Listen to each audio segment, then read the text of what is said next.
so far this year. While we're enjoying the Air Jordan program, another program's had more face plants than Johnny Knoxville. Now the unknown losers grabbed a moment in the rarefied air. And we say, hey, if we keep doing what we're doing, we're going to win this one. It's not maybe we'll win this one and maybe we won't. We are going to win this. Nothing more than to add a fifth national championship piece of hardware to its trophy case. So the basketball antithesis of North Carolina is Caltech. Caltech's trophy case boasts more than 30 Nobel Prize winners, but Caltech's mission is to investigate the most challenging fundamental problems in science and technology in a singularly collegial, interdisciplinary atmosphere.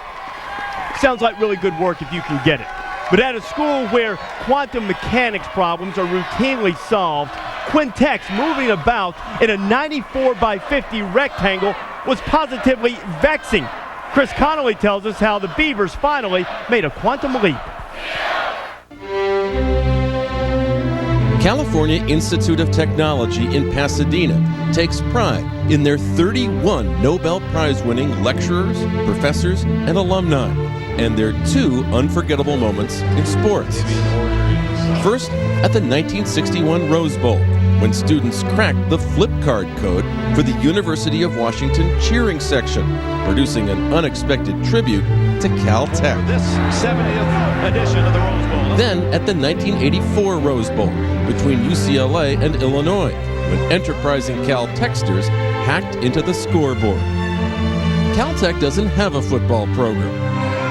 It does have a basketball program that from 1996 till this year had lost 207 consecutive Division III games. Our student athletes are very focused on what they're doing academically and what their career goals are. I don't think we have anybody that has aspirations to play in Europe or the NBA for that matter. Well, basketball at Caltech means an outlet for me. It keeps me sane most of the year. This is our differential equation. Just completing the school's famously tough assignments, known as problem sets, requires arduous work that stretches into the wee hours. Collectively, the challenge is that they don't get any sleep. Like when we played Occidental the other night, I know that at least half the roster was up until 4 or 5 in the morning doing work. At Caltech since 2003, Coach Roy Dow knows fatigue isn't his team's only hurdle. Finding players with experience is. How many of these players were the valedictorians of their high school classes? This year, I think we're down to 4. Last year, we had 8 valedictorians and only 6 guys that played high school basketball. The numbers are no more rational this year. Take Chris Yu, an aeronautics major with a pilot's license, who's already interned at NASA. Chris, did you play basketball in high school? Not for the school team. You hadn't played high school basketball? No. And you all of a sudden just said, I'm going to be on the basketball team at college. Yeah, that's basically what happened. We are going to improve, and hopefully our competitive level is going to improve. But the wins right now, with the makeup of our roster, the reality is that there's not going to be a lot of wins. These students, to achieve at a high level in the classroom and in the lab, have faced relentless defeat on the court by as much as 63 points. I mean, I guess that's life, right? You can't always win, and if you win at everything, you're not going to be ready once you get out of here. It's kind of a nice contrast to academics. We play the same teams every year, and to lose to the same teams every year for 20 years is hard. Then on January 6th, all the way from New York State, the Eagles of artistically rarefied Bard College came to Caltech's Pasadena campus for a game. Caltech, wearing the home whites, found itself jumping out to an early lead. Halftime was great. We were up 7, and the locker room was like, you'd never seen it. Just yelling and screaming, just completely electric. At the start of the second half, Caltech went on a 21-6 run. And then with 5 minutes to go, we were up in the mid-20s, maybe up 25 points, and we just knew. I've actually convinced myself that we're going to win, every game we go into. So that was how I felt in Bard, and then it just came true, and it was like, wow, this time I was right.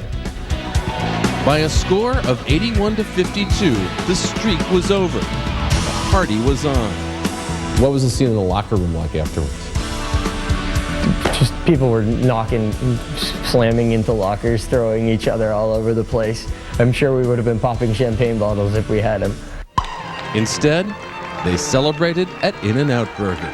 I've done a lot of stuff at this school that have been really rewarding, and this has got to rank up there. I really believe this is the way college athletics was intended to be when it first started out. And this is pure amateurism. These are kids that play because they want to play, because they love to play, because they have the opportunity to play. I think college basketball needs Caltech as much as it needs Stanford or Duke or UCLA. Further experiments may be necessary, but winning at Caltech may be contagious.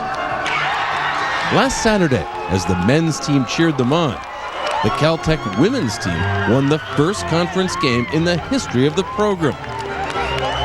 As one Caltech lecturer might have put it, athletic success really is relative.